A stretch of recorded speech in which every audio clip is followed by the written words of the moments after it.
Hello, I am class 12 student and right now I am preparing for MSD CET. This is my desk and all. So मी आज mathematical logic केलं आहे. माझी theory complete झाली आहे आणि PYQ 2025चे केलं आहेत.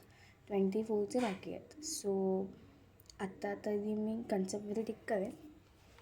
कन्सेप्ट कंप्लीट केली आहेत बट PYQच थोडेसे बाकी आहेत. सो मी ते लवकरच कंप्लीट करेन आणि टेस्ट पण अजून बाकी आहे. तर आज 28 फेब्रुवारी आहे. तुम्ही माझ्या फोनमध्ये बघू शकता की आत्ताचं टायमिंग आणि डेट.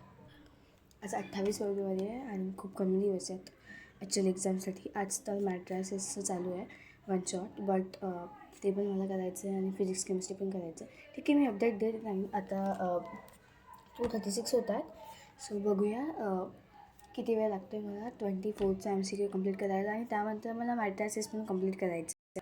सो मी पूर्ण करते आणि मग अपलोड करेन. आणि जर तुम्ही मला सबस्क्राईब केलं तर मला लाईव्ह स्टडी करता येईल. I hope you all will give me opportunity to do live study with you. Okay, so आता तरी हे मी टिक करते कारण हे माझं कंप्लीट झालेलं आहे. आणि आता बघूया PYQ झाल्यानंतर मी पुन्हा स्टार्ट करते ब्लॉग. सो आता झाले 2:36 आणि माझे फक्त थोडेसेच 2025चे PYQ झालं, 24चे बाकी आहेत. सो मी ते कंप्लीट झाल्यावरती नेक्स्ट ब्लॉग शूट करते. चला.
माझा PYQ कंप्लीट झाला आहे आणि जे टफ होतं ते मी लिहून घेतलं. सो दॅट की मी प्रॅक्टिस केल्यानंतर आणि त्यानंतर आता मी टिक करते की माझे PYQ झाल्यात.